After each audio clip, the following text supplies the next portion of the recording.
வணக்கம் நீர்வண்ணா. வணக்கம். நீங்க வரப்ப கட்டி எங்களை உயர்த்தணும் பண்ணீங்க. நாங்க வானம் வரை எல்லையாக சொல்லி எங்கள் உறவுகள் போவார்கள் என்று நம்புகின்றோம். நீங்கள் மெட்டாக்களுக்கு என்ன பேரும் வச்சிருந்த கூட வந்து நான் அதுல எனக்கு பிரச்சனை இல்லை. சரி, இப்ப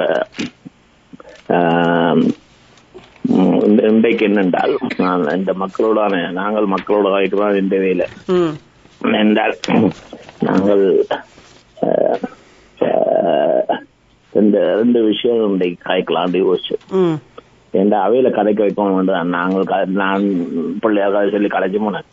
இல்ல, அவர்கள் கதைக்கும் பொழுது அவர்களிடம் இருக்கின்ற கேள்விகளோடு வருவார்கள். அப்பொழுது நீங்கள் பேசத்தானே வேணும். இல்ல, கேள்வி கேட்டா பிரச்சனை இல்லை. ஆனா அவை கதைக்கும். அவர்கள் கதைக்கிற ரெண்டு விஷயத்துல ரமையும். ஒன்று கேள்வி, இரண்டாவது அவருடைய கருத்துக்களை மையப்படுத்தி கேள்விகள் எழுப்பலாம். அவே இந்த இதுல எங்களுக்கு வயதில்லை கிடையாது, ஆண் பெண் கிடையாது, எதுவும் கிடையாது. எல்லாருக்கும் சுதந்திரமான கருத்துக்கள் இருக்கு. அந்த கருத்துக்களை வச்சாதான் அந்த கருத்து செழுமைப்படும். கருத்து பூட்டி வச்சிருக்கும் வரையும் அது பழுதா போயிடும். எதையும் பூட்டி வைக்க கூடாது. பூட்டி வச்சா துருப்பிடிச்சிடும். அப்பப்ப ஆயுதம் கூட அப்பப்ப கழுவி துடைச்சு கொண்டிருக்காட்டி புறம் அது வெடிக்காது. அப்ப அத மாதிரி எல்லாத்துக்கும் தொடர்ச்சியான பாவனை இருந்தாகணும். அப்ப இன்றைக்கு ரெண்டு தலைப்புகளை தரப்போம். காலத்துக்கு ஏற்ற தலைப்புகள். அப்ப அந்த காலத்துக்கு ஏற்ற தலைப்புகள் அது ஒவ்வொரு கிழமையும் மாறலாம். மாற மாற நாங்களும் பின்னால ஓடிக்கொண்டிருக்க போறோம். என்றால் ஒரு கனவு இருக்குங்களுக்கு இருந்தால் ஒரு ஆளுமை உள்ள சமூகத்தை கட்டி எழுப்புறது. இப்ப அதுக்கு எல்லை இருக்கக்கூடாது. அப்ப எல்லை இல்லாம உங்களோட ஆளுமைகளை உதசி பார்த்து தூசி தட்டி விடுறதா. இப்ப நான் இருந்து யோசிக்கிறது எனக்கே மறந்து போச்சு. 10 வருஷம் ஆச்சு. ஒரு 4 சிவருக்குள்ள இருந்தானே எனக்கே மறந்து போச்சு. என்றால் இவ்வளவு காலமாண்டு ஒரு பிள்ளைக்கு 10 வயசு ஆயிருக்கு. ஆனா ஏன் அந்த காலம் இப்படி போனே தெரியாது. ஆனால் இப்பொழுதுதானே இந்த கோவிடுக்கு பிறகு ஜூம் வழியாக மெய்நிகர் வழியாக நீங்கள் உலகத்தையே பார்க்கிறீர்களே. இல்ல, நான் எல்லா இடமும் தானே கேமரா போட்டு வச்சிருக்கேன். எங்க இவர் எங்க போறாரு வர்றாரு எல்லாம் பார்த்து கொண்டிருக்கிறீர்களா? அப்ப அதுல பிரச்சனை இல்லை. கனவிற்கு விளங்காது. நான் அடிக்கடி எங்கண்ட ரோட்டுகள் எல்லாம் ஓடி திரியிறோம். அப்ப ஏதோ ஊருக்கு போனா தான் ரோட்டு பாக்கலாம்னு நினைக்கிறேன். நான் ரோட்ல போய் அன்றைக்கு ஒரு நாள் தெரிஞ்ச ரோட்ல ஓடிக்கொண்டு வந்தேன். ஓடிக்கொண்டு வந்தா போல கடந்து கொண்டு போய்தான் பக்கத்தால சிவத்தை இது தெரிஞ்சது கட்டிடமும். என்னடா புதுசாக கட்டிடம் வந்துட்டு ரிவர்ஸ்ல வந்து திரும்பி பார்த்தேன், அது KFC கட்டிடம். இது என்னடா KFC கட்டிடம் இந்த ரோட்ல வந்துட்டு ஏன்னுட்டு இப்ப சரி, இந்த ஊருள்ள சில தெரிஞ்ச ஆக்களுக்கு இருக்கான். நெல்லியடியில இருந்து கருத்துறைக்கு போறோம்டா, நெல்லியடியில இருந்து மாலிசந்தி போறோம். அந்த ரோட்டெல்லாம் வந்து வந்தான். அதுல ஒரு KFC கட்டிடம் கிடக்குது. அதுக்கு புதுசா கட்டி கிடக்கு. அப்ப பாத்தீங்களா, நான் எங்கெல்லாம் ஓடித்திருக்கேன். புரியுது. இப்ப இவருக்கு என்னடா 4 பேருக்குள்ள நான் போற போக்குல சுனிதா வில்லியம்ஸுக்கு பக்கத்துல அல்லது அவருக்கு முன்னாக போவீர்கள் நினைக்கின்றேன். நீங்க இன்றைய உலகத்துல நீங்கள் எங்க இருக்கிறீங்கன்றதும் முக்கியம் இல்ல, என்ன அறிந்து கொள்கிறீர்கள் என்பதுதான். இல்ல, நீங்க என்ன செய்யறீங்கன்றதான் முக்கியம். நீங்க செய்ய முடிஞ்சால்தான். இப்ப ஒரு மனுஷன் 2 விஷயம் சொல்லி தந்தார், செய்யல செத்து மடிய இல்ல ஓடு தேடு கண்டு. உடனே யோசிச்சிருக்கோம், நாங்க இறங்கித்தான் ஓடணும். இல்ல, எங்க இருந்தாலும் ஓடிக்கொண்டிருக்கலாம், அங்க இருந்தாலும் தேடிக்கொண்டிருக்கலாம். இரண்டாவது இன்னொரு விஷயம் சொன்னார், எல்லாரும் போற பாதையில நீ போடாத. என்றால் அது ஒரு கட்டத்துல எறியிடும். ம். நீ அப்படியே அந்த ஒரு கட்டத்தில் நின்றுவேன். பாதை இல்லை என்றால் பாதையை உருவாக்கணும்னு சொன்னவரும் வருவார். அப்ப நீ புதிய பாதையை உருவாக்கி ஒரு தரம் போகாத பாதையால போயிடுறியா? அப்ப இது ரெண்டும் நீங்க செய்யறீங்களான்னு நான் பார்க்கணும். நான் இதை அடிக்கடி இந்த மாதிரி பார்க்க போறேன். இப்ப தேடு ஓடு என்ற தலைப்பு ஒன்று, பாதை, அதாவது புதிய பாதைகளிலும் போகிறீர்களா? அதாவது புதிய பாதையை உருவாக்கணும் என்றால் நீங்க புதுசு புதுசா சிந்திக்கணும். கட்டின சின்ன என்ன எவ்வளவு நாளும் விரம்ப கட்டி விட்டா ஒரு விரம்புக்கு ஒளியிலே எட்டி பாக்குறீங்களே, அதான் விரம்ப மூடி விட்டுட்டேன். நீங்க மூடிட்டீங்க, வானம் வரைக்கும் இல்லைன்னு சொல்லிட்டேன், உயர்த்தி கட்டியிருக்கேன். அப்ப நீங்கள் எவ்வளவு தூரம் பாத்தீங்கன்னா, நான் இங்க இருந்து வந்து இப்பதான் மாலை இருந்து ரோட்டால விட்டுட்டு வந்தேன். அப்ப நீங்கள் எங்க இருக்கிறீங்கன்றது முக்கியம் இல்ல, நீங்க எல்லா இடமும் போறீங்களான்னு பாக்கணும். அப்ப இன்றைக்கு 2 பாதையால இறக்கி விட போறோம் கூட. ஒரு பாதை இன்றைக்கு இன்னும் கொஞ்ச நேரத்துல காணியா போய் அதாவது கொடியேற்றம் செய்ய போறேன். கொடியேற்றம் செய்தா திருவிழா ஆரம்பம். 35 நாள் திருவிழா. 28ஆம் தேதி தேர்தல், அதாவது தீர்த்தம் 28ஆம் தேதி, தீர்த்த திருவிழா 28ஆம் தேதி. அப்ப அண்டையோட கொடி இறக்கிடுவோம். இப்ப கொடியேற்றம் இன்றைக்கு. அப்ப திருக்கல்யாணம். அப்ப நாங்க சப்பர திருவிழா தான் முக்கியம் எங்களுக்கு. அப்ப அதுக்கிடையில நான் சொல்லி வச்சிருக்கேன் வெள்ளிக்கிழமை என்னென்றால் சப்பர திருவிழாவுக்கு 15 டிகிரிக்கு மேல கொண்டு விட்டுருவேன். இன்னும் வியாழக்கிழமை வரையும் 10 வராது. நாங்கள் விண்டர்ல ஒரு திருவிழா நடத்தினாங்க. அதாவது கடுங்குளிர்ல ஒரு திருவிழா, இப்ப இளங்குளிர்ல ஒரு திருவிழா.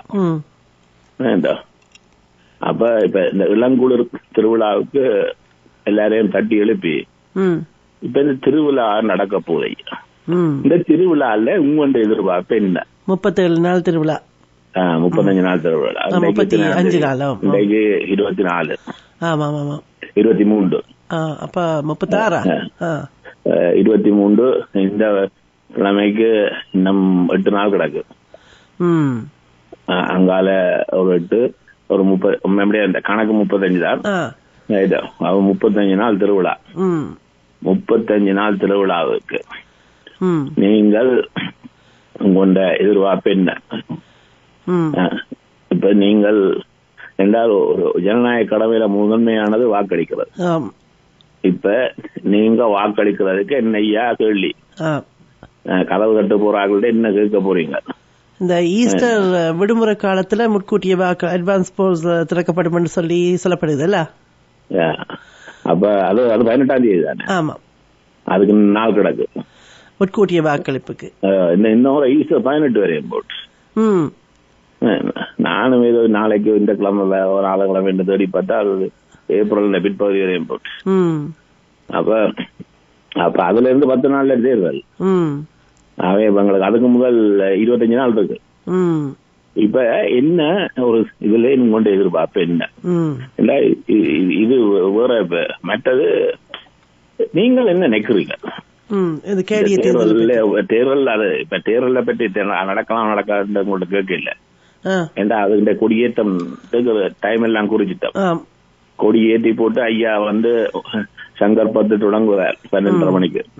அதுக்கு பிறகு மிச்சாக்கள் எல்லாரும் பஸ் ரெடி, பஸ் எல்லாம் வெளிக்கிட போகுது. இப்ப சில பேருக்கு எனக்கு சொல்லினோம், ஐயா அது நடக்காது ஐயா. இப்ப அவளுக்கு கோபம் வருவேன் இல்ல, அத அவள்கிட்ட விட்டுறேன். இப்ப ஐயா தேர்தல், அதாவது கொண்டாட்டம் ஆரம்பம். சரி, அதுல டிபேட் நடத்தல நாங்க. இப்ப கொண்டாட்டத்துல என்றால் அது உங்களுடைய கடமை. நீங்கள் என்னத்தை எதிர்பார்க்கிறீங்க? உங்களுடைய இது என்ன? நீங்க யாருக்கு வேணும்னா யார விரும்புறீங்கன்னா ஓட்டு கேட்க இல்லாது. ஏன் தெரியுமோ? அது இரகசிய பதிவு. அது யாருக்கு என்பது அவர்களுடைய தெரிவு. ஆனால் உங்களுடைய பார்வையில இவர் நல்லா இருக்குன்னு ஏதாவது தெரியுதா? அது கருத்து தெரிவிக்கலாம். சரி, சொன்னோடனே ஒருவர் வந்திருக்கின்றார், அவரை இணைக்கவா? அது முதலாவது கேள்வி. ஒரு பாதையில திறந்து விட்டால் ஓடி ஒழிக்க பார்க்கலாம். இனிமே இப்ப இளங்குளிர் வந்துட்டு போன கிழமை 21 டிகிரி தெரியுறேன், எல்லாரும் வீட்டு வெளியில வந்துட்டான். அவ்வளவுதான். இங்க வானொலியில ஆட்கள் இல்ல, போட்டி நிகழ்ச்சியில கூட ஆள் இல்ல, அவைகளோட புழு பூச்சி எல்லாம் வெளியில வந்து அது நல்லது வந்ததுகள் திருப்பி போய் உள்ள ஓடிச்சிட்டு. அப்ப இப்ப என்னண்டா இந்த காலம் வந்தால் ஒன்று இருக்குது. நாங்கள் இன்னொன்று யோசிச்சு நாங்கள் உலகத்துல எல்லாத்துலயும் நாங்கள் சிறப்பா இருக்கணும். அறிவியல் நகர் என்ற ஒன்றுல பிரிட்டிஷா கட்ட இருந்தான். இப்ப உலகத்துல எத்தனையோ விளையாட்டு விளையாடுறான் எல்லாரும். இந்த சம்மர் முழுக்க விளையாட்டுகள்லாம் விண்டருக்கு விளையாடுறது. உங்களுக்கு என்னையா விளையாட்டு பிடிக்கும்? விளையாட்டு என்னென்ன விளையாட்டுகளை பாப்பீங்க? அட்லீஸ்ட் பொண்ணு பிடிக்கும், அல்லது இதை பார்க்க பிடிக்கும், அல்லது விளையாட பிடிக்கும், என்னவாங்க இருக்கட்டும். என்றால் எந்த அம்மாவுக்கு 90 கிட்ட வரப்போகுது. ஆனா உலகத்துல எங்கே டென்னிஸ் விளையாடினாலும் பாப்பா போய் குந்திடுவா. எனக்கு டென்னிஸ் பிளேயர் எல்லாம் மறந்து போச்சு. எனக்கு காட்டுப்படும். இங்க பாத்தியா அவன் யாருன்னு தெரியுமா? ஏன்றால் ஏதாவது ஒரு இன்ட்ரெஸ்ட் வேணும், இல்லாட்டி பொழுது போகாது. அந்த பொழுது போகிறதுக்கு நிறைய விஷயங்கள்ல போலாம். ஒன்று விளையாட்டு.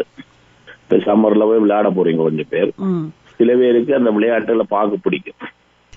இப்ப சிலது முடிய போகுது. இப்ப பேஸ்பால் பாஸ்கெட் பால் முடிய போகுது. பாஸ்கெட் பாலுக்கு இப்பதான் இதுகள் வரப்போகுது. இனிமேதான் கடைசி ஆட்டங்கள் பெருசா விறுவிறுப்பா நடக்க போகுது. இன்னும் கொஞ்சம் இந்த மாசம் முடிய தொடங்கிடும். அத மாதிரி ஹாக்கிக்கும் இறுதி ஆட்டம் விளையாட போகுது. இப்ப சிலது இப்பதான் தொடங்க போகுது. இனிமேதான் பேஸ்பால் தொடங்க போகுது. இனிமேதான் இப்பதான் கிரிக்கெட் தொடங்கி இருக்குது. இப்படி சிலர்கள் இப்பதான் எங்கள்ட சொக்கர் கால்பந்து மேஜர் லீக் சொக்கர் நாங்கள் விளையாடுறாங்க டொரண்டோ, அது இப்பதான் தொடங்கி இருக்கு. சிலது இப்பதான் தொடங்கிறது, சிலது முடிவுக்கு வரப்போகுது. ஆனா சிலது வருஷம் முழுக்க பார்த்து கொண்டிருக்கலாம். உங்களுக்கு என்ன பிடிக்குமே? அப்ப 2 இடத்துல உங்களை இறக்கி விட்டுட்டாங்க.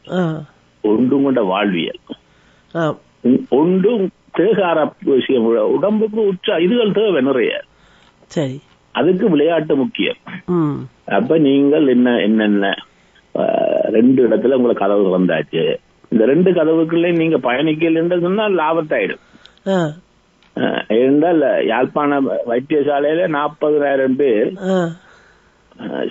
நீரிழிவு நோய்க்காண்டி பதிவு செய்து யாழ்ப்பாண 2 கேள்விக்கு பதில் சொல்லா நீரிழிவு நோய் உங்களை வந்து சாடு பண்றீங்க. அங்கதான் போய் நிக்க வேண்டியது. அத மாதிரி இங்கேயும் அப்படித்தான் நிலைமை. அப்ப இந்த நிலைமையில குறைக்கொண்டா உடம்புக்கு நிறைய அத்தியாசம் வேணும். என்ன மாதிரியா 2 காலம் திறந்து விட்டுருக்கலாம். வந்திருக்கிறார்கள், பார்க்கலாமா? சரி, வானமே இல்லை நிகழ்ச்சியில் உறவுகள் அடைந்திருக்கின்றீர்கள். வணக்கம். வணக்கம் வேடு சார். வணக்கம். அப்ப என்ன மாதிரி ஆடுகளம் சூடு பிடிக்குதா? காலை வணக்கம் நேர்மையா. இந்த டாப்ஷன் தான் எனக்கு வந்து கருத்து சொல்றதுக்கு நான் ஒரு கருத்தை சொல்லி போட்டு வந்து உரி வேண்ட முடியாது. காலை மேலே நான் வந்து கல்வி மட்டும்தான் என்னிடம் 2 இனக்கிட்டா ஐயா. இப்ப எந்துகிட்டா எங்களுடைய உள்ளூராட்சி தேர்தல் நடவடி இப்ப தலைப்பை விட்டு போகலாதோ தலைவா? எந்துகிட்டா அந்த தலைப்புக்குள்ள தான். இல்ல இல்ல, நீங்கள் தலைப்பு அவர் தான் கொடுக்க போறார். அவர் கொடுத்திருக்கிறது 2 விடயம். ஒன்று தேடு ஓடு புதிய பாதை என்று சொல்லி புதிய பாதை உருவாக்குற விஷயங்கள். இதை வந்து 2 ஏரியா கொடுத்திருக்கிறார். ஒன்று ஏப்ரல் 28 நடக்கிற கேடிய தேர்தல் பற்றி, அடுத்தது உங்களுக்கு பிடிச்ச விளையாட்டு. நீங்க சொல்ல போறீங்களா உள்ளூராட்சி தேர்தல் விளையாட்டு? சரி, எங்களுடைய கேடிய தேர்தல்ல வந்து எங்களுக்கு வந்து எங்களுடைய கனடாவுடைய பொருளாதாரம் வந்து முதல் வந்து மேம்பட்டு வரணும். அதுல வந்து 2வது வந்து இந்த வட்டி வீதங்கள் வந்து குறைக்கப்பட்டு வட்டி வீதங்கள் வந்து நேர்கொண்டு சொல்ற மாதிரி இருந்துகிட்டா மேற்கத்திய நாடுகள்ல வந்து 2% மேல வந்து இந்த வட்டி வீதங்கள் போகக்கூடாது. அந்த மாதிரி அது வந்து 2% இருக்கணும். இந்த கேடிய தேர்தல் உங்களுக்கு இந்த கேடிய தேர்தல் இந்த பொருளாதாரம் வந்து பொருளாதாரம் இருக்குது. இது இந்த மாட்டை பற்றி பேச சொன்னா மாடை கட்டி இருக்க பரபரத்தை பற்றி பேசக்கூடாது. என்ன கேட்டால் வாக்குரிமை வந்திருக்கா எங்களுக்கு வந்து போட விருப்பம். திரும்ப முதல் லிபரல் கவர்மெண்ட்டுக்கு தான் போட விருப்பம். லிபரல் கவர்மெண்ட் தான் வெளிப்படையாக சொல்கின்றோம். என்னென்றால் மார்காணி வந்து சிறப்பாக செயல்படுகின்ற மாதிரி எங்களால் வந்து அவதானிக்கக்கூடிய மாதிரி இருக்குது. இன்னும் கொஞ்சம் அவருடைய செயற்பாடுகள் அவர் என்ன செய்ய போறாருன்னு சொல்லி மக்களிடையே வந்து வெளிப்படையா தெரிவிக்க வலிக்கிட்டா தான் நாங்கள் அவருடைய செயற்பாடுகளை வச்சு லிபரலுக்கு போடுறதா இல்லாட்டி வந்து கன்சர்வேட்டிவ்க்கு போடுறதான்னு சொல்லி எங்களால் உறுதியா சொல்ல முடியும். இப்ப மார்காணியுடைய தேர்தல் விஞ்ஞாபனங்கள் இன்னும் எங்களுக்கு சரியா, லிபரல் கட்சி தேர்தல் விஞ்ஞானங்கள் இன்னும் சரியாக வெளிப்படைய தெரியவில்லை. கன்சர்வேட்டிவுடைய தேர்தல் விஞ்ஞானங்கள் ஒரு 4 விடயங்கள் பார்த்தாங்க. அது அதையும் கொம்பேர் பண்ணித்தான் மக்களாகிய நாங்கள் வந்து இதுல போட விரும்புகிறோம். நன்றி, வணக்கம் அக்கா. நல்லது, நன்றி எடிசன். நிறுவனா கேட்டுக்கொண்டிருக்கிறவர்கள் நீங்களும் வந்து கருத்து சொல்லலாம். கருத்து பரப்பில் இந்த 2 இது ஒன்று சிரமப்படுத்துறாலும் அது தேர்விஞானம் விடுவினும் அது அவையவே இல்லை. ஆனா எங்களுக்கு கொண்டு எதிர்பார்ப்பு இருக்குது என்ன நடந்தாகணும். இப்ப வட்டி வீதத்தை போய் அரசியல் கட்சிகிட்ட கேட்டா அது மத்திய வங்கியோட வேலையே அதை எங்களுக்கு தெரியான்றுவாங்க. ஏன்னா அவை சுயாதீனமானது, அவை இந்த செயற்பாடுல நாங்க தலையிடுற இல்லைன்றுவாங்க. ஆனால் ஒரு விஷயம் இருக்கு என்ன சொன்னால், எனக்கு இப்ப எல்லாருக்கும் எங்களோட வேலைகளுக்கு பிரச்சனை வருமா? ஏன்னா இப்ப பிரச்சனை வந்து கனடாக்குள்ள இல்ல, கனடாக்கு வெளியில இருந்து ஒருவர் இருக்கிறார். அவர் செய்யற அட்டகாசங்களுக்கு அவர் இப்ப சுனிதா வில்லியம்ஸுக்கு சம்பளம் கொடுக்கிறாரா? தெரியுமா உங்களுக்கு? என்னது கொடுக்கிறாரா? சுனிதா வில்லியம்ஸுக்கு அவர் தான் சம்பளம் கொடுக்க போறாரா தன் சொந்த பணத்துல இருந்து. அப்படி ஒரு நல்லவரை பற்றி எல்லாரும் பேசுறீங்களே. ஏனென்றால் அவர் கோர்ட்டுக்கு கட்ட வேண்டியது கிட்டத்தட்ட 500 மில்லியன். அப்ப அதுல கழிக்கலாம். அப்ப அவர் இப்ப இதுல இருக்கபடியா அதை நைஸா தட்டி கொண்டு போறார் கட்டாம. ஆனால் இப்ப டெஸ்லா எரியல பார்த்தால் அவர் அதுக்கும் கட்ட வேண்டி வர போகுது. டெஸ்லா இப்ப புதிய மாடல் வந்து அதை எல்லாம் வாங்கி சில பேர் வாங்கிட்டு ஒளிச்சு வைக்கிறார்கள் பயத்துல. இங்க என்ன நடக்கும் போது என்றால் அந்த புதிய மாடல் நேரம் பார்த்தால் அன்றைக்கு நான் ரோட்டுக்கு போட்டேன். எனக்கு சவப்பட்டி மாதிரி இருக்கு மன்னித்துக் கொள்ளுங்க அப்படி சொல்றதுக்கு. இல்ல அப்ப போனா போல எந்த காருக்குள்ள இருந்தாலும் பார்த்துட்டு இது என்ன வெஹிக்கிள் என்று கேள்விப்படுது. ஏதோ எங்கண்ட கராஜில இருந்த இதை ஒட்டி கொண்டு ஒருவன் குட்டி கொண்டு போறான். ஆமா, காடு வந்து சாமி எல்லாம் வருவார்கள் அது போலவும் இருக்கும். அப்படி பீரங்கி மாதிரி இல்ல. அதுல என்ன நகைச்சுவை சொன்னால், அதுல டிரைவரா இருந்தவர் நம்ம விட்டாள். அப்ப நம்ம ஆக்களுக்கும் இது பிடிச்சு போச்சுன்றதான் சரி. இல்ல சில வேளை அந்த காய்ச்சல் தானே பக்கத்துல வீட்டுக்காரன் ஒன்று வாங்கினா நாங்களும் வாங்கணும். அது எங்களால ஏழுமோ இல்லையோ, விரலுக்கு ஏற்ற வீக்கமோ இல்லையோ. உறவுகள் இணைந்திருக்கின்றார்கள் நிறுவனா. இணைந்து கொள்ளும் அடுத்த உறவு வணக்கம். வானமே இல்லை நிகழ்ச்சியில் இணைந்திருக்கின்றீர்கள். வணக்கம் சிவனி. வணக்கம் பிரபா. நான் பிரபா. என்னென்றால் எங்களுக்கு இப்ப ஒரு நல்ல சந்தர்ப்பம் வந்திருக்குன்னு சொன்னால், வளமையாக பிரதமராக வாரவர் வந்து பொருளியலோட சம்பந்தப்படாத ஆளா இருப்பார். அவர் ஒரு அந்த சம்பந்தப்பட்ட விடயத்தை ஒரு நிதி அமைச்சர்கிட்ட கொடுத்துட்டு இருப்பார். நிதி அமைச்சர் சொல்றத அவன் கேட்பார். சில நேரம் யாரோட ஆலோசனை வருவார். இப்பொழுது இருக்கிற சந்தர்ப்பத்துல மாக்காணி அவர்கள் வெற்றி பெற்றால் எங்களுக்கு பிரதமரும் ஒரு முன்னாள் மத்திய வங்கி ஆளுநர், பிரைமரி ஆளுநர் இருப்பார். அப்ப 2 பேரும் சேர்ந்து இப்ப இருக்கிற அந்த பொருளாதார சிக்கலை கொஞ்சம் மீட்டெடுக்கக்கூடிய இருக்கு. இந்த பக்கத்து நாட்டுல இருக்க கொஞ்சம் கடுமையா இருக்கிறார். அவரும் விற்பனரா இருக்கிறார். அப்ப அவரோட கொஞ்சம் போட்டி போறதுக்கு இருக்கு. ஆனா பலர் சொல்ற ஒரு காரணம் வந்து இவருக்கு இந்த அரசியல் அனுபவம் இல்லையண்டு. ஆனா நாங்கள் ஒன்றை பார்க்கணும் சொன்னா, அரசியல் அனுபவம் இல்லாவிட்டாலும் அந்த பல தூது குழுக்கள்ல நிதியமைச்சரோட பிரதமரோட போய் கலந்து கொண்டு அங்க சில கருத்துக்களையும் சொல்லி சில ஆலோசனைகளையும் வழங்கி இருக்கிறார். பல அனுபவங்கள் அதுல பெற்றிருக்கிறார். அப்ப அந்த அனுபவம் வந்து ஏறக்குறைய அரசியல் அனுபவத்தின் வரவாசியை பெற்றுக்கொள்ளும். அப்ப அதையும் பெற்று அதனால அதை சமாளிக்கக்கூடிய இருக்கும். ஆனா வர்ற தேர்தல் நாங்கள் போய் எல்லாரும் வாக்களிக்கணும். அது வாக்களிக்க வேண்டும் என்பது முக்கியம். அதை அந்த கடமையை நீங்க செய்யுங்கள். அதே நேரம் இன்னொன்றும் இருக்கு. இந்த கருத்து கணிப்பு சொல்லுது முதல் கன்சர்வேட்டிவ் இருந்த அதிகரிப்பு இப்ப பாரிய அளவுல சரிஞ்சு கொண்டு போகுது. இந்த தலைவருக்கு கடிய வரலாற்றையும் இருக்கிறது. சில தலைவர்களுக்காண்டி மக்கள் வாக்களிப்பார்கள், சில இதுல அந்த கட்சியில கொள்ளைக்காண்டியும் வாக்களிப்பார்கள். அப்ப அது ஒரு கஜாக்ல இருந்த காலத்துல அப்படி இருந்தது எங்களுக்கு, அவருக்காண்டி நிறைய வாக்கள் விழுந்துச்சு. அப்ப அப்படி ஒரு நிலைமை இங்கேயும் வரலாம். நாங்களும் கூட தெரிவுதானே, யார நீங்கள் தெரிவு செய்யணும் வேண்டு. அதே நேரம் விளையாட்டை பற்றியும் கேட்டிருந்தார். என்ன பிடிக்கும்? எனக்கு கிரிக்கெட் பிடிக்கும், அதான் விளையாடுவதும் உண்டு. மட்ட பறக்குமா பந்து பறக்கும்? மற்றது கால்பந்தாட்டம் பிடிக்கும், மற்றது பாஸ்கெட் பாலும் பார்ப்பதுண்டு, மற்றது ஒலிம்பிக் நடக்கிற நேரத்தில் அதையும் பார்ப்போம், மற்றது உலகம் கால்பந்தாட்டம் நடக்கிற நேரத்தில் அதையும் பார்ப்போம், மற்றது IPL கிரிக்கெட் அதில் வராக்க அதையும் பார்ப்போம். என்றால் முந்தியெல்லாம் அந்த டெஸ்ட் கிரிக்கெட் வச்சு 5 நாளை அப்படியே சென்றுடுவாங்க.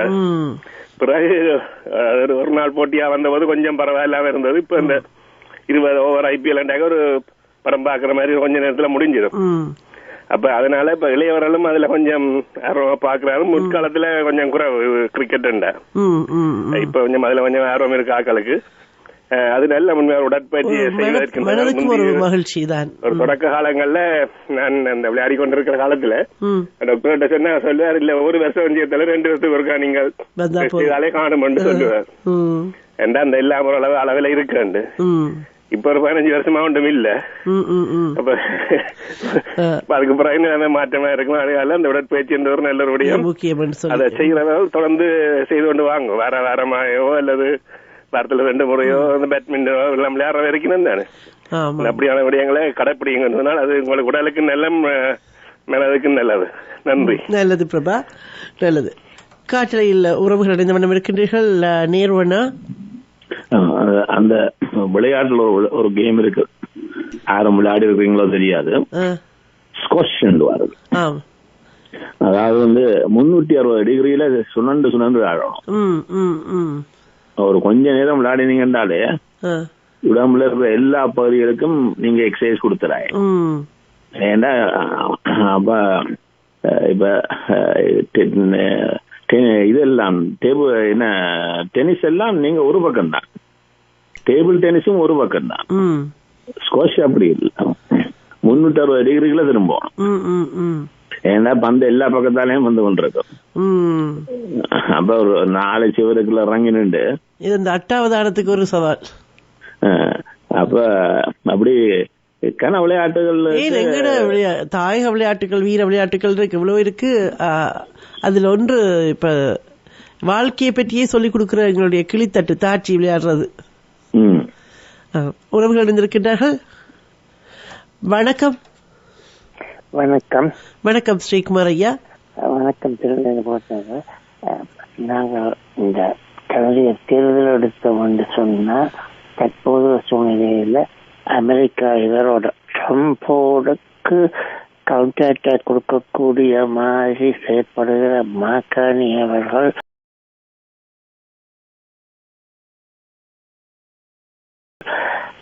எங்களுடைய கனடிய மக்களுடைய தனித்துவத்தையும் உரிமையையும் சரியா நிலைநிறுத்தக்கூடிய பலமுள்ளவராக மாக்காணிய பார்க்க இல்லாத பொருளாதாரத்துறையும் சரி, அவர்கள் 51வது மாநிலமாக்க வழி கிடைக்கலையும் சரி, அவர்கள் கொடுத்த சின்ன பாம்புடன் பெரிய தடியால் அறிகின்ற மாதிரி அவர் செய்யப்படுற விதங்கள் மக்களுக்கு பெரிய ஆறுதலாகவும் ஆதரவாயும் இருக்கிறார்கள்.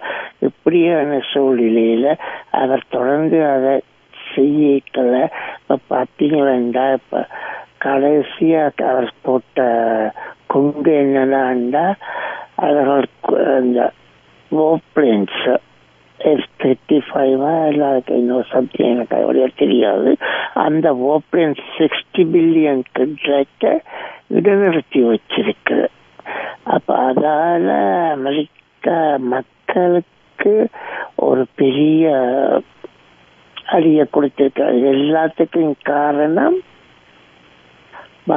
ட்ரம்ப் என்ற ஒரு ஆள் தான் என்று அவர் ஜெலன்ஸ்கி என்ன சொன்னார், டிஸ்ரெஸ்பெக்ட்ஃபுல் என்று சொன்னது. இதே வார்த்தையா அவருக்கு சொல்லி இருக்கிறார் மாக்கானு. இப்படியான விஷயங்களை அவர் தொடர்ந்து செய்து கொண்டு போகல ட்ரம்புக்கு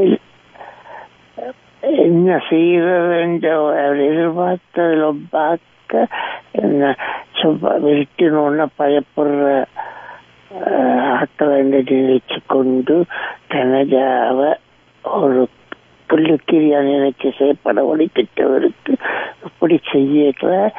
அவருக்கு இப்ப என்ன செய்யலாம், என்ன எல்லாம் பேக்ஃபயர் பண்ணி கொண்டு போயிருக்கலாம். உலகம் முழுக்கிலும் பேக்ஃபயர் பண்ணி கொண்டு போயிருக்கலாம்.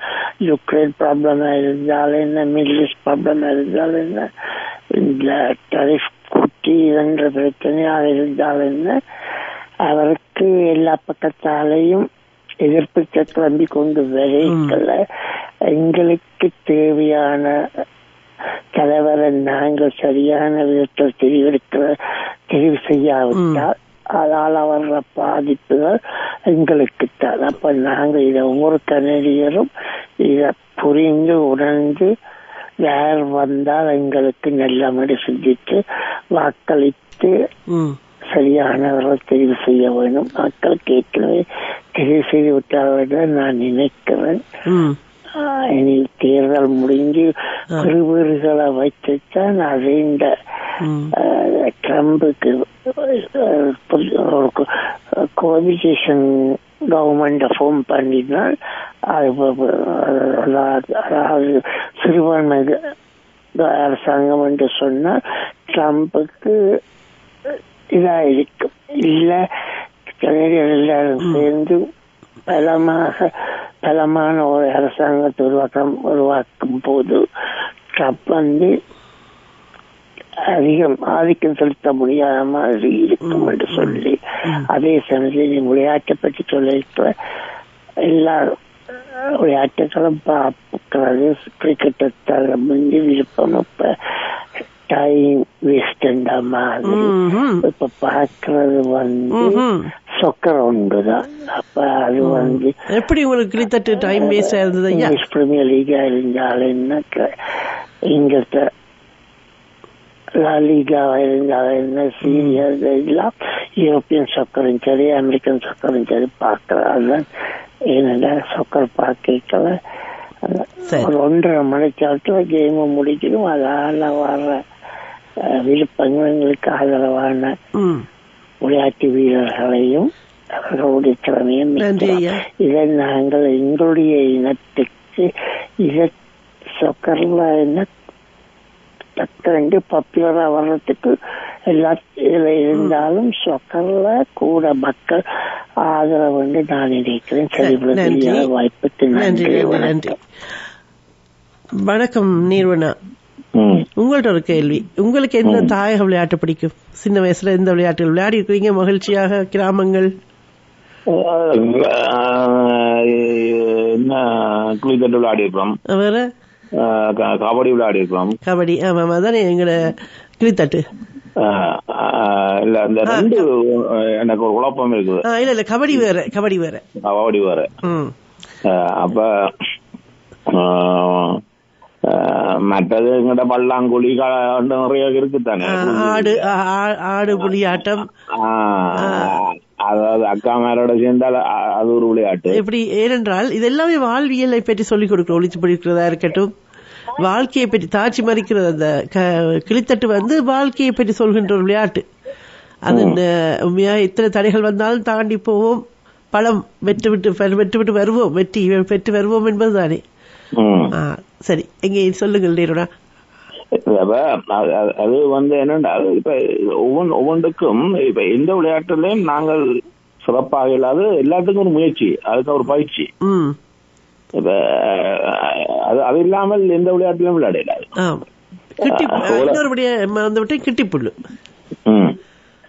கிட்டிப்புள்ளு மறந்து அது மறக்கல. அதான் இன்னொன்று அந்த காலத்துல அங்க விளையாட ரவுண்டர்ஸ் என்று விளையாடுவோம். ஆமா, ரவுண்டர்ஸும் கிட்டத்தட்ட உங்களோட கிரிக்கெட் மாதிரி தான், ரவுண்டா ஓடுவோம். ஆனா ரவுண்டர்ஸ் வந்து பிறகு வந்த அப்புறம் தெரிஞ்சது அதான் அமெரிக்கால பேஸ்பால் வந்து விளையாடுறாங்க. ஆமா ஆமா ஆமா பேஸ்பால் மாதிரி. இது என்ன அங்க வந்து சேர்ந்தது இந்த பேஸ்பால், அங்க ரவுண்டர்ஸ் வந்து சேர்ந்தது எங்களுக்கு அது என்ன இப்ப பிரிட்டிஷ்காரன் கொண்டு விட்டுட்டு போனான்னு கொஞ்சம் சேர்ந்தது வேற. இது அப்படி இல்லையே, இது அமெரிக்காண்ட விளையாட்டு என்னன்னு அங்க வந்து சேர்ந்தேன்டா. பேஸ்பால் அமெரிக்கா யூரோப்ல விளையாடுற இல்ல, இது என்னண்டு எங்கள்கிட்ட வந்து சேர்ந்துதாண்டு. நாங்கள் இந்த குழி கிண்டி புல்லு வச்சு கிட்டி அடிக்கிற மாதிரி அவங்க கோல்ஃப் அடிக்கிறாங்க. அப்ப இப்படி என்ன ஊர்ல பொழுதுபோக்கு தானே வேணும் இல்ல, நாங்கள் விளையாடுறது புழுதியோடு தானே. இதை கடந்து இன்னொன்று இருக்கு ஊர்ல, 2 திருவிழா இருக்கும். அதாவது பொங்கலுக்கு எல்லாம் ஊர்ல ஊருக்கு ஊரு போட்டி நடத்துவாங்க, பட்ட போட்டி. இல்ல இந்த பின்னேரத்துல இந்த எங்களோட விளையாட்டுகள், மாட்டு வண்டில் சவாரி, இந்த விளையாட்டுகள் எல்லாம் இருக்கு. இது கபடி, கிளித்தட்டு, தண்ணி கொஞ்சம் குடிங்க, எல்லாம் டீம் வச்சு விளையாடுவாங்க. அப்ப ஒன்றில் விளையாடலாம் அல்லது 2 பார்க்கலாம். அப்ப அந்த போட்டியில நின்று வாலிபால் எல்லாம் ஊர்ல இருக்கு. இப்ப இந்த சியர் லீடர்ஸ், இப்ப நாங்க வேறு இடங்கள் எல்லாம் சியர் லீடர்ஸ் இருப்பார்கள் தானே, அவர்கள் போட்டிய விளையாடுகின்றவர்களுக்கு ஊக்கம் கொடுக்கின்ற வகையில் அவர்களுடைய ஆர்ப்பாட்டம் இருக்கும். அத்தகைய சியர் லீடர்ஸ் எங்க கிராமங்களிலும் இருந்தார்கள், நாங்கெல்லாம் அப்படியும் இருந்திருக்கிறோம். அப்ப அது எல்லாம் இப்ப நாங்களே விளையாடாதாக்கள் மாதிரி ஒரு ஃபீலிங் இருக்குது கிடையாது. ஏன்னா நான் விளையாட இல்லைன்னா விளையாட்டு இல்லைன்னு வச்சிடுறது அதானே. அப்ப இல்ல அந்த விளையாட்டுக்கு எவ்வளவு துள்ளோடும் எவ்வளவு கத்தோடும் எவ்வளவு இல்ல. என்னுடைய தாத்தா ஒருவர் இருந்தது. அப்ப அவையில் முந்தி சொல்லுவினோம் அவையெல்லாம் 30கள். அப்ப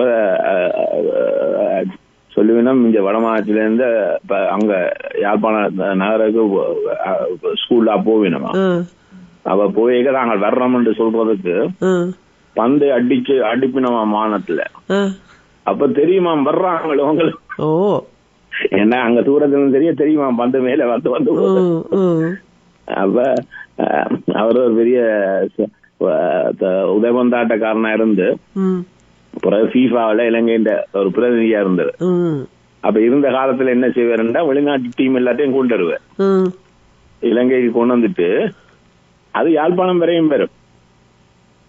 அப்ப China European team 2-3 Chinese team எல்லாம் நேஷனல் டீம்கள் வந்து யாழ்ப்பாணத்திலேயும் வந்து விளையாடுங்க. எனக்கு சின்ன அதெல்லாம் போய் பார்த்த ஞாபகம். அப்ப என்னன்னா அதுல இன்னொரு ஒரு விடயம் இருக்குன்னா, இப்ப இதுக்காண்டுதான் நாங்கள் அறிவியல் நகர்ல ஒரு பெரிய விளையாட்டரங்கம் கட்டி, என்றால் ஒரு நாட்டை பிரதிநிதித்துவப்படுத்தவர்கள் வீட்டில இருந்து விளையாடி நாட்டுக்கு உலகத்துக்கு வரையில அப்படி போகணும்னு சொன்னால் அவையில அந்த நாடு தத்தெடுக்கும். எடுத்து அவையில் அதுக்கான இடத்துல வச்சு, அதுக்கான வசதி உள்ள இடத்துல வச்சு வருஷம் முழுக்கமா அதுக்கான பயிற்சிகள் கொடுக்கப்பட வேண்டும். இப்ப இதுதான் இந்தியா அண்டைக்கு வரையும் உலகத்துல அதிக உச்ச சனத்தை கொண்ட நாடா இருந்தாலும் இந்த ஒலிம்பிக்ஸ் என்று வந்தால் அதை தேடி பிடிக்கணும் எங்க இருக்கிறது. ஏன்னு சொன்னால் இதற்கான ஒரு பொறிமுறை அங்கு உருவாக்கப்படல. இன்றைக்கு சீனா முன்னுக்கு நிற்குது, அமெரிக்கா முன்னுக்கு நின்று சண்டை பிடி. சீனா ஒரு குறுகிய காலத்துல இந்த விளையாடுகள்ல மிக உச்சமாக வளர்ந்த நாடு. அது காரணம் அது பிறகுதான் இந்த சூட்சுமத்தை கண்டுபிடிச்சது. நான் சரியானவர்களே கிராமத்துல என்ன கிராமத்துலதான் நிறைய பேர் இருக்காங்க. அங்க போய் அவன்கிட்ட இருக்கிற திறமைக்கு ஏற்ற மாதிரி அவனை அடையாளம் கண்டு கூட்டி கொண்டு வந்து அவனை பட்டை தட்டி மெருகூட்டணும். ஊட்டினால் அவன்கிட்ட திறமை வெளிப்படும். இப்ப நாங்கள் என்ன நினைக்கிறோம்னு சொன்னா இந்த திறமை இல்லைன்னு நினைக்கிறோம். எல்லா விஷயத்திலயும் எங்கள்கிட்ட திறமை இல்லைன்னு நாங்கள் எங்களுக்குள்ளே நினைக்கிறோம். ஆனா எங்களுக்கு இல்ல புதைஞ்சு கிடக்கிற புதையல் எங்களுக்கு தெரியாது. ஒருவருக்கு ஒன்று எழுது என்று சொல்லி அவையே பாடி இருக்கின்றார் இல்லையா? ஆமா. அப்ப நாங்கள் எங்கள்ட புதையலை கிண்டி பார்த்தா தான் தெரியும் எங்கள்கிட்ட என்ன புதையல் உண்மை. அப்ப இதால் அந்த புதையல் தெரியாமலே கனவேர் நாங்கள் பெட்டிக்கல போடுறோம். ஆனால் அது தெரிய வரைக்கும் தெரியும், ஐயோ இப்படி எல்லாம் இருந்ததா. அப்ப இதுதான் பிள்ளைகள்கிட்ட நாங்கள் எங்கள்ட புதையலை கண்டுபிடிக்காதபடியால் நாங்கள் பல நேரங்கள்ல பிள்ளைகளுக்கு ஒரு ஒத்தாசையா இருந்து அவையண்ட புதையலை கண்டுபிடிக்க நாங்கள் உதவுறோம் இல்லை. ஒரு சிறியவரை அழைத்து வந்தார்கள், பெற்றார் தாயார் தந்தையர்கள் அழைத்து வந்தார்கள். சொன்னார்கள் என்னென்றால் இவர் ஒரே கம்ப்யூட்டர்ல இருக்கிறார். அப்ப இல்ல நான் செஸ் விளையாடுறேன். அப்ப செஸ் யாரோட விளையாடுறீங்க? அங்கால ஆர்டிபிஷியல் இன்டெலிஜென்ஸ் விளையாடுறாரா? அப்ப நான் சொன்னேன் அதையே நீங்க அம்மா அப்பாவோட அவர்களுக்கு அவரளவுக்கு விளையாட முடியாதா? ஏஐ அளவுக்கு விளையாட முடியாதா? அதனால் அப்ப இப்படியாக இன்று இந்த கேம் அடிக்ஷன் என்பது நடக்கின்றது. எல்லாமே தொலைபேசி, இந்த காணி அல்லது தொலைபேசியில் தான் விளையாடுகிறார்கள். ஓடி ஆடி விளையாடுகின்ற அந்த விளையாட்டை தொலைத்துக் கொண்டு வருகிறார்கள் இன்றைய இளையவர்கள். அந்த இடத்தில் தான் இந்த விளையாட்டு பற்றிய விழிப்புணர்வு மிக தேவையான ஒன்றாக இருக்கின்றது. அதாவது உடம்புக்கு பயிற்சி இல்லைன்னு சொன்னால் உடம்பு ரொம்ப என்றால் இப்ப ஒவ்வொரு காலம் இருக்குது. அந்த மூத்தோர்கள் 80-90 இலகுவாக தொட்டார்கள். இப்ப என்னுடைய ஜெனரேஷன் 60லயே விக்குது. 70 கடந்தால் பெருசு நினைக்கிறவர்களே வந்துட்டு இதுக்கு அடுத்த ஜெனரேஷன் இருக்குது. எங்களுக்கு அடுத்த ஜெனரேஷன் 40லயே இப்ப விக்கெட் வாங்கி பிறந்து ஒரு வயசாகவில்லை, பெரிய சோடா போட்டி கண்ணாடி போட்டுக்கொண்டு வருகிறார்கள் குழந்தைகள். என்னன்னு கேட்டால் பெற்றார்கள் விளையாட கொடுப்பது இந்த காணி, இந்த தொலைபேசி. அப்ப இந்த நேரம் அந்த குறுகிய எல்லைக்குள் ஐபால் ப்ராப்ளம் என்று சொல்றார்கள். அந்த கண்கள் அதிகமாக அசைவதில்லை. அதனால் அவர்களுக்கு அந்த ஃப்ரோசன் ஐபால் மற்றது கண்ணால தண்ணி வடிகிற பிரச்சனை, இப்படி எல்லாம் நிறைய சிக்கல்களை எங்களுடைய குழந்தைகள் எதிர்நோக்குகிறார்கள் என்பதை பெற்றோர்கள் உணர்வதில்லை. எடுத்த பிள்ளை கரைச்சி கொடுக்கக்கூடாதுன்றதுக்காண்டி கொடுத்து விடுவார்கள் தொலைபேசியை. அப்போ அவர்கள் இந்த நேரம் பார்த்தாலும் அவர்கள் அதோடு தான் இருக்கிற அடிக்ஷன். இல்லாவிட்டால் அந்த கோபம் எப்படி வருகிறது என்றால் அடித்து உடைக்கின்ற அளவுக்கு வருகிறது அவர்களுக்கு. அந்த காணியில் இருந்து அல்லது தொலைபேசியிலிருந்து நீங்கள் அவர்களை பிரித்து விட்டால் உலகமே இருண்டது போல இருக்கிறது. கட்டிப்பிடிச்சுதான் படுக்கிறார்கள். அதுதான் அது மன அழுத்தத்தினுடைய இன்னொரு வெளிப்பாடு. ஏன் அவர்கள் இந்த மன அழுத்தத்துக்கு வந்து நிற்கிறார்கள் சொன்னால் நாங்கள் அவ்வாறான நிலைக்கு அவர்களை தள்ளுகிறோம். அவைகளுக்கு புரியாது, இது எனக்கு தப்பான விஷயம், நான் இதுக்காக வெளியில வரணுன்றது தெரியாது. ஆகவே அவர்களை கைபிடிச்சு கூட்டிக் கொண்டு போய் இந்த சிக்கல் இருந்து வெளியே கொண்டு வந்து விட விடுறதுக்கான கைபிடித்த கூடிய அந்த கை யாருன்றதான் கேள்வி. நான் அன்றைக்கு ஒரு விளையாடுடன் பேசிக் கொண்டு வந்தேன். அப்ப பேசிக் கொண்டிருக்கின்ற பொழுது கேட்டேன், இப்ப உன்னுடைய பலம் பலகீனம் என்ன இவ்வாறு கேட்டு பேசிக் கொண்டிருந்த பொழுது என்ன அது கொஞ்சம் இது இருந்தது. நான் சொன்னேன் சரி என்னட்ட என்ன பலகீனம் தெரிகிறது? பின்ன ஒரு கேள்வி வந்தது. சொன்னா கோவிக்க மாட்டீங்களா? நான் நிச்சயமா கோவிக்க மாட்டேன், எனக்கு சந்தோஷம். அப்ப வந்து பார்த்தா அது பலகீனமா வேற இல்லை, அது பலமா தான் வந்தது. நீங்கள் இந்த வயசுக்காரரோட அந்த வயசு ஆகிடுவீங்க. அது எவ்வளவு பெரிய புத்திசாலித்தனமான பதில். அப்ப நான் செலுத்தி கொண்டு வந்தேன். அப்ப பரவாயில்ல, அப்ப நீ என்னோட கலைக்கிறதுக்கும் ஒரு ரீசன் இருக்குன்னு எனக்கு இப்ப புரியுது. என்றால் இப்ப நான் உன்ன மாறினபடியா நீ என்னோட எந்த விளங்க கலைக்கிற, இல்லாட்டி நீ யாரையா வயசு போனாலுன்ட்டு போயிருப்பேன். அப்ப இதுதான் பிள்ளைகள் எதிர்பார்ப்பு எழுதினால். இப்ப நாங்கள் அந்தந்த வயசுக்கு ஏற்ற மாதிரி இப்ப நாங்கள் எங்கெண்ட வயசுல இருந்து அவரோட பேசுறோம்.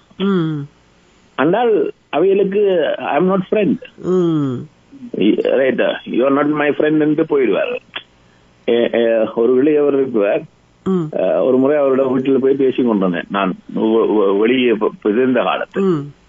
அப்ப 10 வயது தான் அப்ப இருக்கும், 10-11 வயது இருக்கும். அப்ப பின்ன பேசி கொண்டு இருந்தா நான் அவரோட கொஞ்சம் பேசி கொண்டு இருந்தா அப்ப சொன்னார் யூ ஆர் மை ஃப்ரெண்ட் என்ற. அண்டையில இருந்து அவருக்கும் எனக்கும் உள்ள உறவு you are my best friend இருக்குமே. அதாவது பொதுவாக இப்ப நிறுவனுடைய அனுபவத்திலும் இருக்கலாம், உங்களை விட வயதுக்கு மிகவும் கூடியவர்கள், பொதுவாக அறிவு தேடல் உள்ளவர்களுக்கு அப்படி ஒரு இயற்கையான விடயம். எப்பொழுதுமே உங்களை விட வயது கூடியவர்களோடு அதிகம் நீங்கள் நட்பு பாராட்டியிருப்பீர்கள். அது இயற்கை. ஒவ்வொரு குழந்தைகள் நீங்க சொல்வீர்கள் தானே, ஒவ்வொரு உடல் உறுப்புக்கும் ஒவ்வொரு வயதிலே இருப்பது போல சிந்தனைக்கு, உங்களுடைய சிந்தனை அறிவு அதற்கும் வயது இருக்குது. அப்ப அந்த வயது ஒத்தவர்கள், அந்த சிந்தனை ஒத்தவர்களோட நீங்கள் பேசினால் மகிழ்ச்சி அடைவீர்கள்.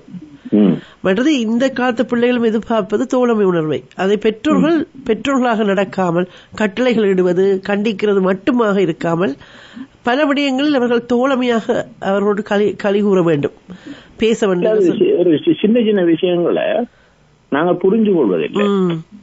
ஏனால் அந்த பக்குவ நிலையை கடந்து நாங்களே அழுத்தத்தில் இருக்கிறோம். இப்ப நான் ஒரு முறை பேசிக்கொண்டு ஒரு இளையருடன் பேசிக்கொண்டு அவருக்கு 10 வயதுக்கு போட்டோம். அவருக்கு ஒரு பரீட்சை வர போகிறது. அப்ப அவர் அந்த பரீட்சையை செய்து விட்டார். அப்ப நான் அழைத்து கேட்டேன், பரீட்சை முடிஞ்சுதா? அப்ப சொன்னார், எப்படி செய்தது? அப்ப நான் சொன்னேன், அவர்கிட்ட கேட்கல எப்படி செய்தது. நான் சொன்னேன், நீ சிறப்பா செய்திருப்பேன் எனக்கு தெரியும். முதல் கேள்வி, நான் சிறப்பா செய்திருப்பேன் என்னன்னு உங்களுக்கு தெரியும். அப்ப இது பேசுகின்ற பொழுது அவர் என்னோட இருந்தார், சில ஆண்டுகளுக்கு முன்னர். அப்ப நான் சொன்னேன், அது சிறப்பா செய்திருப்பேன் தெரியும். அப்ப சொன்னார், என்னன்னு தெரியும். நான் சொன்னேன், நான் உன் மீது நம்பிக்கை வச்சிருக்கேன், ஒளிம்பி வந்தேன். அப்படியே நான் இருந்த இடத்துல இருந்து இந்த தலையை கட்டிப்பிடிச்சோன்னு இருந்தேன். அப்ப ஏன்னு சொன்னால் அந்த ட்ரஸ்ட் நம்பிக்கை, அது ஒரு பெரிய ஒரு பொக்கிஷம் பிள்ளைகளுக்கு. இப்ப நாங்கள் வறுத்தெடுக்காமல் அந்த ட்ரஸ்ட் என்றது அவரை ரொம்ப விதத்துல பாதிச்சு போட்டு, வார்த்தைகள் மந்திர சொற்கள் அது மிகவும் பயனாக செல்லும் பொழுதுதான் அது அவர்களை உருமாற்றும். அதை விட்டு நாங்கள் வேற அவை படிக்கிறோம் இவை படிக்கிற நீ படிக்கல அவை நீ ஊர் சுத்தி அப்ப எல்லாமே எதிர்மறையா சொல்லிக் கொண்டிருந்தோம்டா. நான் இப்படித்தான், என்ன செய்ய போறீங்க, இதுதான் வரப்போகுது. அப்ப நான் அந்த மை பெஸ்ட் ஃப்ரெண்ட் என்ன செய்வார் தெரியுமா? அது ஒரு பெண் தான், ஒரு சின்ன சிறுமி. அவருக்கு ஒரு முறை பார்த்தேன். அப்ப ஒரு நாள் எனக்கு சொல்றார், பெஸ்ட் ஃப்ரெண்ட் இந்த பர்த்டே இந்த பிறந்த நாள் வருது, நல்லா தமிழ் பேசுவார்.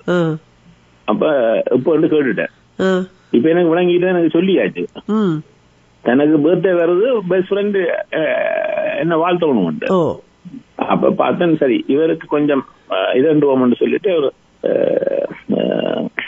அந்த இது அவர் என்ன செய்வார் என்றால், எனக்கு அன்றைக்கு அந்த முதற்தரம் அறிமுகமாகி பேசினது பிறகு போய் கொஞ்ச நேரம் ஆளை காண இல்லை, நல்லா வரைவார் சின்ன வயசுல. அதை வரைஞ்சு எனக்கு அதை எழுதி பெஸ்ட் ஃப்ரெண்ட் எழுதி கொண்டு வந்து தான் ஒரு வரைதலுக்கு எனக்கு தருவது, இதை கவனம் வச்சு கொள்வாங்க. அப்ப நான் பார்த்து சரி இருந்தால் வரையுதை என்றுட்டு அந்த வரைகளுக்கு தேவையான உபகரணங்களை அனுப்பிவிட்டேன். அப்ப இப்ப என்ன நடக்குதுன்னு சொன்னா, நான் ஆஸ்பத்திரிக்கு போயிட்டு வந்துட்டேன். இப்ப அந்த கேன்வஸ்ல எல்லாம் படங்குறோம்.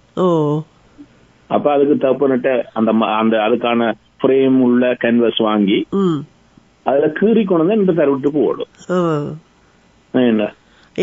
அதில் வந்து ஒரு என்ன சொல்ற, வார்த்தைகளால் சொல்ல முடியாத ஒரு உறவாடலாக மாறுகிறது.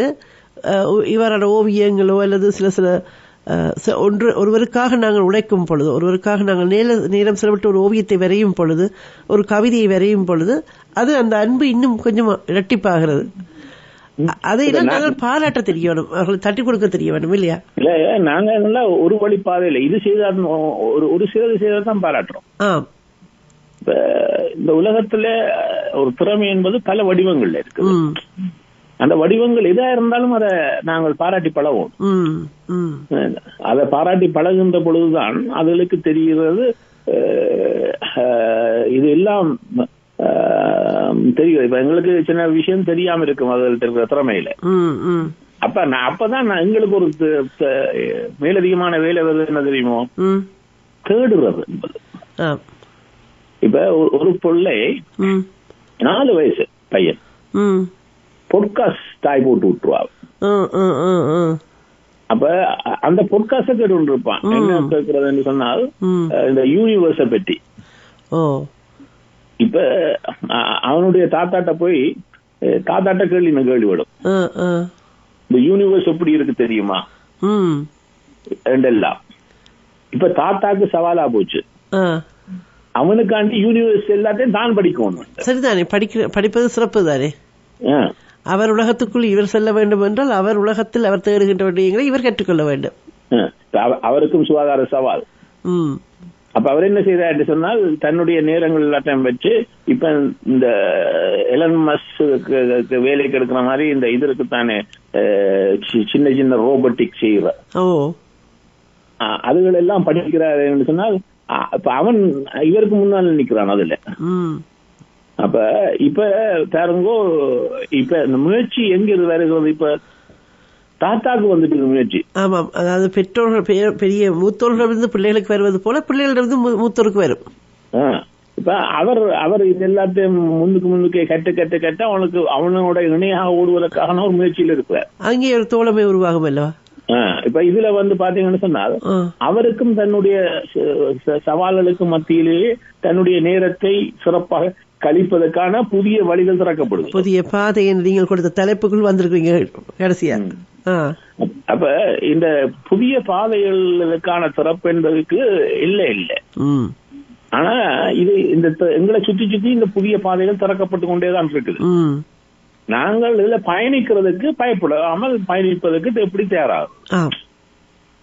தயாராகிட்டோம் சொன்னா எனக்கு 10 வருஷம் அப்படி போனோம் இப்படி தெரியாம போச்சு, அது மாதிரி உங்களுக்கு மாறிடும். அப்ப அந்த அழுத்தம் என்பது வருமா உங்களை நோக்கி வராது, வாய்ப்பே இல்லை. ஏன்னா நாங்கள் தான் அழுத்தத்தை கடந்து வாழ்றதுக்கு பழகிட்டோம். அப்ப இது இந்த விடயம் என்று சொன்னால் இது ஒரு நாள்ல இப்ப இன்றைக்கு சொல்லா போல நாளைக்கு எல்லாருக்கும் பாதை திறக்க போறது இல்லை. ஆனால் நாளண்டைக்கு நான் ஒரு பாதை தெரியும் கண்ணுக்கு. அந்த பாதைக்கு எப்படி என்று மெல்ல மெல்ல முயற்சி செய்வோம். இப்ப காட்பாடி சந்திரசேகர் இணைந்திருக்கிறார், ஆனால் அவருக்கு ஒரு வைபர் வேலை செய்யவில்லை. பார்ப்போம். வணக்கம். வணக்கம். ஆம், அந்த காலையில் இருந்த நிலைமைதான் சந்திரசேகர். நீங்கள் என்னுடைய தொலைபேசி காலையுங்கள். சரி, நான் கவனிக்கவில்லை. நீங்க சொல்லிவிட்டு அழைத்தால் தெரியும். அழையுங்கள், இப்பொழுது அழையுங்கள். நீரோட நீங்கள் தொடருங்கள். இதுதான் எங்களுடைய முயற்சிகளுடைய ஒரு விடயம். ஏனால் நாங்கள் இந்த உலகத்தில் கற்றுக்கொள்வதற்கும் அதை எங்களுக்கான எல்லாம் ஒரு ஆயுதம் தான். எங்களுக்கு முன்னால் இருக்கக்கூடிய ஒவ்வொன்றும் ஒரு ஆயுதம். இந்த ஆயுதங்களை இப்ப ஒரு விஷயம் இருக்குது. இப்ப ட்ரம்ப் விஷயத்துல பாத்தீங்கன்னு சொன்னால் ஜெலன்சியை வச்சு வகுப்படுத்துவதை பற்றி வறுத்தெடுத்ததை பற்றி நான் நல்ல வாசனத்துல வகுப்படுத்தணும்னு சொல்லி போட்டேன். அந்த வறுத்தெடுத்தது பற்றி என்னட்ட பேசினவர்கள் இருக்காரு. ஆனா இப்படித்தானே எங்களையும் போட்டு உலகத்துல வறுத்தெடுத்துப்பாங்க. நான் இப்போ தானே உங்களுக்கு அதை பற்றி சிந்திக்க தெரியுது. இது நடந்திருக்கு முன்னாடி நிறைய நடந்தது. ஒரு நாளுடைய பிரசிடென்ட்டுக்கு இதான் நிலைமை என்றால் நம்ம நிலைமையில யோசிச்சு பார்ப்போம். ஏன்னா நாங்க போன இடம் எல்லாம் நாங்கள் காட்டுக்குள்ள இருந்து வந்த விலங்குன்ற மாதிரிதான் நாங்களோட சிந்தனை. முதல் அதையே உடைக்க வேண்டி வந்திருந்தது. அதை கடந்து ஏறி மிதிச்சவன் நிறைய பேர், உங்களை முட்டாளன் நினைச்சவன் நிறைய பேர். அப்ப இதை கடந்து ஓடுவது என்பது ஒவ்வொரு காலமும் எங்களுக்கு சவால் தான். அப்ப இதுக்கு தயாரிக்கப்பட்ட நிலையில ஏன்னா இந்த பயணமே கனவேருக்கு எங்களுக்குள்ளே புதுசு. அவன் கத்துனா போல டக்குன்னு ஒரு நேரம் 2 ஸ்டெப் பின்னால வந்துடுவோம். இல்ல நீயும் கத்து நானும் சேர்ந்து கத்துறோம்ன்றது மிக குறைவுதான். ஆனா இப்ப எங்கள்ட இப்ப வெளிநாட்டிலேயே இருக்கிறார்கள் இருக்கணும், படிச்சவே இருக்கணும். ஆனா அவையில கொண்டே விட்டு ஓடி இருக்கணும். ஏன்னா ஒரு புலியாக எதிர்கொண்ட பழக்கம் இருந்தா தான் புலியை எதிர்கொள்ளலாம். இல்லைன்னு சொன்னால் இவ்வளவுதான் இருந்தாலும் நாங்க பயந்துருவோம். ஆனால் அப்ப எங்களுக்குள்ள நிறைய பேர் கருத்து வைப்பினோம். ஆனால் கருத்துக்கு நான் சொல்லு தியரிக்கும் பிராக்டிகலுக்கும் நிறைய வித்தியாசம். இப்பொழுது காட்பாடி சந்திரசேகர் இணைந்திருக்கின்றார். வணக்கம் சந்திரசேகர். மிக்க மகிழ்ச்சி. அருமையாக நிகழ்ச்சி சென்று கொண்டு இருக்கிறது. முதற்கண் வாழ்த்துக்கள் என்பதை தெரிவித்துக் கொள்கிறேன். உங்களுடைய அந்த கலந்துரையாடல் அப்படிங்கிறது மிகவும் பயனுள்ள விதத்தில் அமைந்து இருக்கிறது. எனக்கு ஒரே ஒரு கேள்வி என்னன்னா, இப்ப இருக்கக்கூடிய அந்த இளையோர் பெரியவர்கள் சொல்லக்கூடிய அந்த ஒரு கருத்துக்களை உள்வாங்குவதில் அந்த ஒரு ஜெனரேஷன் கேப் என்று இருக்கிறது அல்லவா, அதை பெற்றோர்கள் கையாள்வது அப்படிங்கிறது எப்படி அவர்களுக்கு உகந்த ஒரு விஷயங்களை எடுத்து சொன்னாலும் கூட அதை பெரிதாக காதில் போட்டுக் கொள்ளவில்லை. இந்த மாதிரியான சூழ்நிலையில் இதை எவ்வாறு கையாண்டால் சிறப்பாக இருக்கும், இதை பத்தி எனக்கு தெரிந்து கொள்வதற்கு ஆசைப்படுகிறேன். ஒரு இரவுக்குள் மாற்ற நிகழ்வதில்லை. இங்கே சொல்லப்பட்ட தோழமை விடயம்தான். பெற்றோரோ பிள்ளைகளோ உறவுகள் எல்லாவற்றிலும் தோழமை உறவு இருக்க வேண்டும் என்று சொல்லியிருந்தார். என்ன விஷயம் சொன்னால், ஏன் இளையவர்கள் கேட்கிறார்கள் சொன்னால், அவர்களுக்கு முதல் தமிழில் ஒன்று இருக்கிறது, தோளுக்கு மிஞ்சினா தூளான். அது எங்களுடைய மூதாதையர்கள் அனுபவத்திற்காகவும் சொல்லியிருக்கார்கள். இப்ப இது இன்றைய நேற்று உருவான வசனம் இல்லை. இது நீண்ட காலத்து பழைய இதுதான், தோளுக்கு மிஞ்சினால் தோழன். நாங்கள் அந்த நிலைக்கு வருவதற்கு பல நேரங்களில் பஞ்சிப்படுகிறோம். அது ஏனென்றால் அதை எவ்வாறு நடைமுறைப்படுத்துவது என்பதுதான் சிக்கல். ஏனென்றால் எங்களுடைய சமூகம் நிறைய மாற்றங்களை கண்டிருக்கிறது. அதனால் எங்களுடைய அந்த மூத்த பழக்கங்களை நாங்கள் நிறைய விதத்தில் இழந்து விட்டோம். இப்ப அந்த தோழமை உணர்வு வயது எல்லைகளை கடந்து உருவாகமாக இருந்தால் அவன் இருந்து கேட்பான். ஏனென்றால் நான் அதை ஏர்ன் பண்ணணும். இப்ப நான் தான் வென்றெடுக்கணும். நான் சொல்வதை அதை இப்ப என்னென்றால் சொல்லுகிற விதம் ஒன்று இருக்கிறது. அந்த வயதுக்கு எந்தெந்த வயதுக்கு எப்படி சொன்னால் அது புரியுமோ அந்தந்த வயதுக்கு ஏற்ற மாதிரி நான் மாறணும். அந்த வயதுக்கு ஏற்ற மொழியில் பேச வேண்டும். அந்த மொழியில் பேசுவது என்பதற்கே ஒரு கலை. அப்ப இந்த விடயங்களில் இருக்கக்கூடிய குறைபாடுகள்லாம் இந்த ஜெனரேஷனல் கேப் பண்றது உருவாவதற்கான பிரதான காரணமாயே அமைது. ஒருபோதும் அது வருவதில்லை. சரியான உறவாடல் சிறு வயதிலிருந்தே, அவர்கள் வளரும் காலத்திலிருந்தே சிறந்த தோழமைகளாக நாங்கள் இருந்து விட்டோம் என்றால் அந்த இடைவெளி என்பது வராது ஒருபோதும். இப்ப வெளிநாடுகள்ல இருக்கக்கூடிய சவால் என்று சொன்னால், ஊர்ல கூட்டு குடும்பம் என்ற ஒரு வட்டத்துக்குள்ள இருக்கக்கூடிய ஒரு உறவு நிலை ஒரு வித்தியாசப்பட்டது. அது ஒரு பண்பாடு கூட ஊரே கற்றுக் கொடுத்திருக்கிறது. இப்ப இங்க என்னன்னு சொன்னா அதெல்லாம் சிதைஞ்சு போச்சு. நாங்க ஒரு புதிய உலகத்துக்கு வந்தா போல இங்கே எல்லாத்தையும் சைவர்ல இருந்து கட்டி எழுப்புவோம். அந்த சைவர்ல இருந்து கட்டி எழுப்புறதை உருவாக்குவதற்காண்டி ஒரு பெரும் ஓட்டம் ஓடிக்கொண்டே இருக்கிறோம். ஓடுகின்ற பொழுது பெற்றார் என்ன செய்யணும்? அவைகளுக்கு இருக்கிற சவால் என்னன்னு சொன்னால், இதை உருவாக்குவதற்காகவே ஓடிக்கொண்டிருப்பதால் பிள்ளைகளுடன் இருந்து நேரத்தை செலவழிப்பதற்கே அவருக்கு நேரம் இல்லை. எனக்கு பார்க்கும் பொழுது கவலையாக இருக்கும். ஆசைக்கு நாய்க்குட்டி பூனைக்குட்டி எல்லாம் வாங்குவார்கள். அதனுடைய பிள்ளைகளுடைய நேரம் செலவழிக்க மாட்டார்கள். ஆனால் இந்த நாய் பூனை எல்லாத்தையும் அவற்றோடு நேரம் செலவழிக்காம இருந்து விட்டு கடைசியில் எல்லாமே நாய்க்கு டிப்ரெஷன் என்றார்கள். இது நாய்க்கு என்றால் பிள்ளைகளை பற்றி யோசித்து பாருங்கள். நிச்சயமாக பெற்றோர்கள் பிள்ளைகள் உறவாடுதல், உணர்வாடுதல் மிக மிக முக்கியம் என்பதை இன்றைய செய்தியில் சொல்லியிருக்கிறீர்கள். விளையாட்டுகள் இப்ப இங்கே பார்த்திருக்கின்றேன். சில விளையாட்டுகளுக்கு அல்லது சில நிகழ்ச்சிகளுக்கு எல்லோருமாக போவார்கள். அது ஒரு அவர்கள் எல்லோரையும் ஒன்றாக்கக்கூடிய ஒரு விடயம் இல்லையா? அதாவது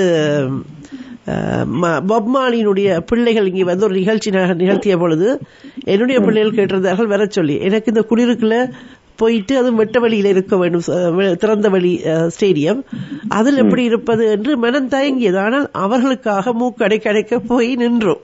ஆனால் நிச்சயமாக இசைக்கு ஏது இல்லை, அது மகிழ்ச்சியை தான் கொடுத்தது. ஆனால் அன்று அடுத்த நாள் பயங்கரமாக சுவையினமாகினது. ஆனால் அவர்கள் மகிழ்ந்தார்கள், ஆடுறார்கள், பாடுறார்கள், அந்த மகிழ்ச்சியை கொண்டாடினார்கள். அந்த பாப் மார்லியினுடைய எனக்கு பிடித்த பாடல்கள் நானும் மகிழ்ச்சியாக